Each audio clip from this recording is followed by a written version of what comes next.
2 Chroniques chapitre 36. Le peuple du pays prit Joachaz, fils de Josias, et l'établit roi à la place de son père à Jérusalem. Joachaz avait 23 ans lorsqu'il devint roi, il régna 3 mois à Jérusalem.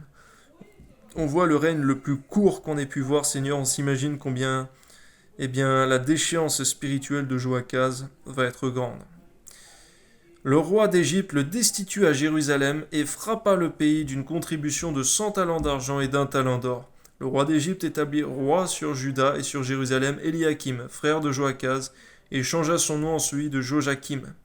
Néco prit son frère Joachaz et l'emmena en Égypte. Joachim avait 25 ans lorsqu'il devint roi, il régna 11 ans à Jérusalem, fit ce qui est mal aux yeux de l'Éternel, son Dieu. Nebuchadnezzar, roi de Babylone, monta contre lui et le lia avec des chaînes d'airain pour le conduire à Babylone. Nebuchadnezzar emporta à Babylone des ustensiles de la maison de l'Éternel et les remit dans son palais à Babylone. Le reste des actions de Joachim, les abominations qu'il commit, et ce qui se trouvait en lui, cela est écrit dans le livre des Chroniques, le livre des rois d'Israël et de Juda. Et Joachim, son fils, régna à sa place. Joachim avait 8 ans lorsqu'il devint roi, il régna 3 mois et 10 jours à Jérusalem. Il fit ce qui est mal aux yeux de l'Éternel.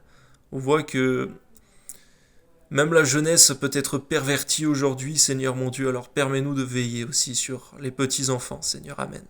Fit ce qui est mal aux yeux de l'Éternel. L'année suivante, le roi Nebuchadnezzar le fit emmener à Babylone avec les ustensiles précieux de la maison de l'Éternel. Et il établit roi sur Juda et sur Jérusalem Sédécias, frère de Joachim. Sédécias avait 21 ans lorsqu'il devint roi, il régna 11 ans à Jérusalem. Il fit ce qui est mal aux yeux de l'Éternel, son Dieu. On voit, Seigneur, un royaume irrattrapable.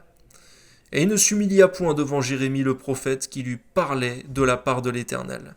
Il se révolta même contre le roi Nebuchadnezzar qu'il avait fait jurer par le nom de Dieu, et il raidit son cou et il endurcit son cœur au point de ne pas retourner à l'Éternel, le Dieu d'Israël. Tous les chefs des sacrificateurs et le peuple multiplièrent aussi les transgressions, selon toutes les abominations des nations, et ils profanèrent la maison de l'Éternel qu'il avait sanctifiée à Jérusalem. L'Éternel, le Dieu de leur père, donna de bonne heure à ses envoyés la mission de les avertir, car il voulait épargner son peuple et sa propre demeure. Mais ils se moquèrent des envoyés de Dieu. Ils méprisèrent ses paroles et ils se raillèrent de ses prophètes, jusqu'à ce que la colère de l'Éternel contre son peuple devint sans remède.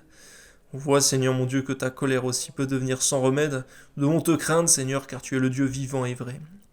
Alors l'Éternel fit monter contre eux le roi des Chaldéens, et tua par l'épée leurs jeunes gens dans la maison de leur sanctuaire. Il n'épargna ni le jeune homme, ni la jeune fille, ni le vieillard, ni l'homme aux cheveux blancs. Il livra tout entre ses mains. Nebuchadnezzar emporta à Babylone tous les ustensiles de la maison de Dieu, grands et petits. On voit, Seigneur mon Dieu, combien est terrible la conséquence de la désobéissance à la parole de l'Éternel.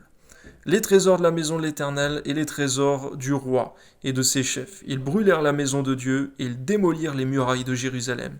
Ils livrèrent au feu tous ses palais et détruisirent tous les objets précieux. Nebuchadnezzar emmena captifs à Babylone ceux qui échappèrent à l'épée et lui furent assujettis, à lui et à ses fils, jusqu'à la domination du royaume de Perse, afin que s'accomplît la parole de l'Éternel prononcée par la bouche de Jérémie. Jusqu'à ce que le pays eût joui de ses sabbats, il se reposa tout le temps qu'il fut dévasté jusqu'à l'accomplissement de 70 ans. La première année de Cyrus, au roi de Perse, afin que s'accomplît la parole de l'Éternel prononcée par la bouche de Jérémie. L'Éternel réveilla l'esprit de Cyrus, roi de Perse, qui fit faire de vive voix et par écrit cette publication dans tout son royaume. Ainsi parle Cyrus, roi de Perse. L'Éternel, le Dieu des cieux, m'a donné tous les royaumes de la terre, et m'a commandé de lui bâtir une maison à Jérusalem en Juda. Qui d'entre vous est de son peuple? Que l'Éternel, son Dieu, soit avec lui, et qu'il monte. Alléluia. Tu suscites n'importe qui sur terre, Seigneur, par ton esprit. Donne-nous donc, nous qui sommes ton peuple, de t'être entièrement obéissants, afin que ton nom soit aussi glorifié par nous. Amen.